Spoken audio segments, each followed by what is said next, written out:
This is Steve Cramer, UNCG Business Librarian with second video in this series. So faculty, we know that the first thing students usually do when they need to do some research is go to Google and type in one or maybe two words, maybe three if we're lucky, and then maybe look at the first 5 hits and probably not much more than that. And if the student has some skills, maybe he or she would know that they can revise your search or use a phrase search like this, get better results perhaps, or even if they're really smart, go to the advanced search and try something from the advanced search page. And certainly faculty and librarians also use Google for searching as well, and that's fine. That's often very useful. But we hope in X culture, the students also go beyond just Googling to find out free, authoritative, professional level tools, research websites about countries and international business that can really make their research pop, really make their research effective in their class. This is why on my X Culture Research Guide, I have a page devoted to free authoritative sources. It covers 3 main topics, as you can see: data, doing business, and culture. And just for some very quick examples, the World Bank has a wonderful free database called the Data Bank. It actually has many data sets inside it, including one called World Development Indicators. And here's an example of that data from Argentina, specifically the data regarding transportation and infrastructure.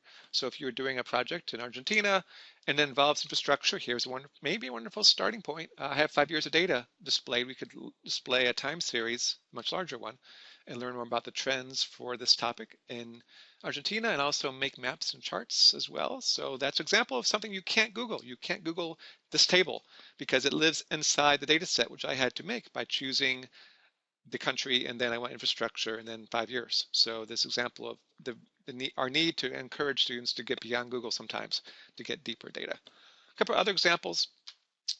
I mentioned country culture in my introduction. So this is a website from the Canadian government called Global Affairs Canada, which has typical country introductions such as history and geography, but also cultural analysis. And I like how they do this because you actually get 2 perspectives. You get the North American or Canadian perspective on a topic, as well as in this case, Chinese or local perspective. And you can compare the 2 responses and see which to help you better understand the culture or see what differences might be expressed between the 2 or similarities as they analyze this culture that they're involved in. It's a very useful tool that covers most countries. Another example, this is from the US government. The US Commercial Service, which supports exporting from the United States, has a export.gov website. One of the core content areas is country commercial guides, which covers most countries, including Egypt. And for example, maybe the project involves selling to Egypt. And you're wondering, well, how do you do that? Do I need to have an agent, for example? Is that recommended for any country going to Egypt? And according to this guide, yes, you probably need to have an agent to really be successful entering Egyptian markets.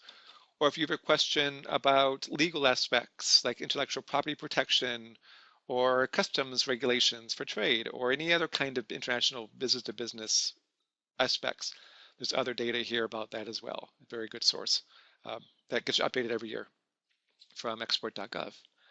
Last example, the World Bank also does reports as well as data. This is called Doing Business website. I already have looked up Egypt, and you can look at different topics and see infographics and some comparisons, as well as some city level data.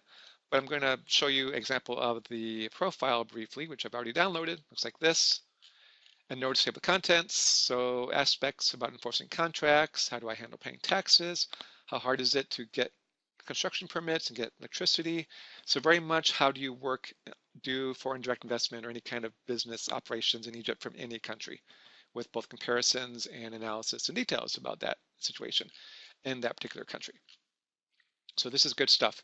If you want a bigger picture or a larger list of sources that fall under the category of authoritative and free, there's also the Global Edge website from Michigan State University, which has both general details and blogs, but also country by country lists and other links to other data sources. So a very good, larger collection of sources. Basically, again, we want students to use the best stuff they can find to make the best quality reports they can make and make the best decisions using that data and that analysis. And these sources hopefully help students do that.